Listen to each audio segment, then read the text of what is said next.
एक बहुत पुरानी बात है कि महल और झोपड़ी की लड़ाई में जीत हमेशा महल वालों की ही होती है।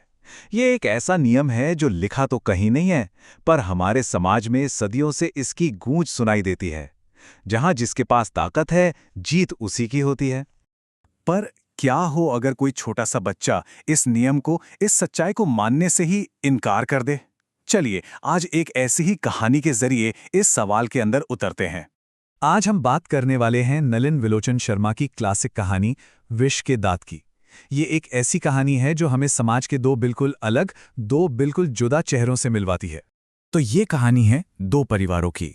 अब कहने को तो ये एक दूसरे से जुड़े हुए हैं, लेकिन सच तो ये है कि इनकी दुनियाओं के बीच एक बहुत गहरी खाई है, जमीन आसमान का फर्क है।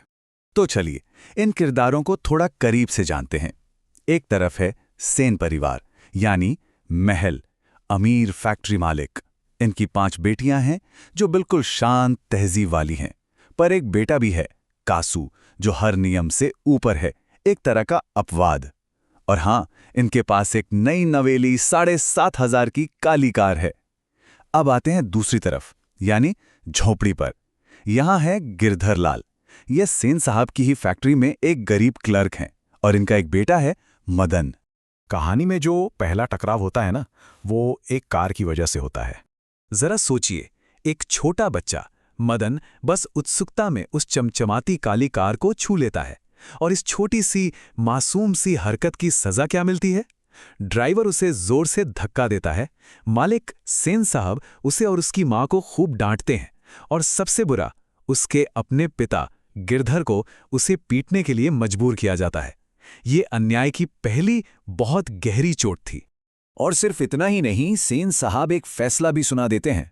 वो कहते हैं, ऐसे ही लड़के आगे चलकर गुंडे, चोर, डाकू बनते हैं। मतलब एक पल में उन्होंने उस बच्चे के पूरे भविष्य पर एक ठप्पा लगा दिया। ये दिखाता है कि कैसे अमीर लोग गरीबों को पहले से ही अपराधी मानकर चलते हैं। लेकिन कहानी यहां खत्म नहीं होती। अब वक्त था असली भूचाल का, जो एक खेल के मैदान में आया। अगले ही दिन मदन अपनी गली में दोस्तों के साथ लट्टू खेल रहा होता है। तभी वहां सेन साहब का बेटा कासू पहुंच जाता है, जिसके पास दुनिया के सारे खिलौने हैं, और वो आके रौब से लट्टू मांगता है। लेखक ने इस लड़ाई को बहुत ही कमाल के शब्दों में बताया है। उन्होंने कहा कि ये लड़ाई बंगले के पिल्ले और गली के कुत्ते के बीच की थी। देखिए, ये सिर्फ दो बच्चों की लड़ाई नहीं थी, ये दो अलग अलग दुनियाओं, दो वर्गों की लड़ाई थी। और इस लड़ाई में मदन सिर्फ अपना बचाव नहीं करता, वो पलटकर वार करता है और कासू के 2 दांत तोड़ देता है। ये सिर्फ दांत नहीं टूटे थे, ये उस घमंड पर, उस अहंकार पर एक करारी चोट थी। तो विद्रोह तो हो गया, पर अब इसके अंजाम का वक्त था। और अंजाम जैसा सोचा था वैसा ही हुआ। गिरधर लाल को नौकरी से निकाल दिया गया, घर से बेदखल कर दिया गया। और मदन, बेचारा मदन, वो तो घर आने से भी डर रहा था।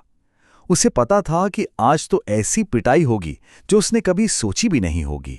रात हो जाती है। मदन डरा सहमा दबे पांव घर में घुसने की कोशिश करता है, और तभी उसके पिता उसे देख लेते हैं।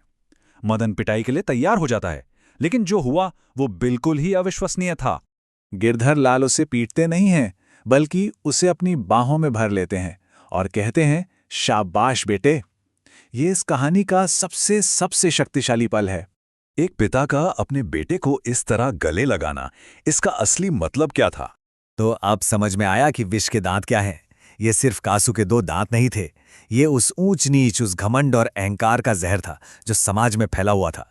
और मदन ने अपने उस एक वार से सिर्फ 2 दांत नहीं, बल्कि उस जहरीली सोच को तोड़ कर रख दिया था। तो ये कहानी हमारे लिए एक सवाल छोड़ जाती है। जब कोई पूरा सिस्टम ही घमंड पर टिका हो, तो उसे तोड़ने के लिए आखिर किस चीज की जरूरत पड़ती है? शायद एक बच्चे के साहस की।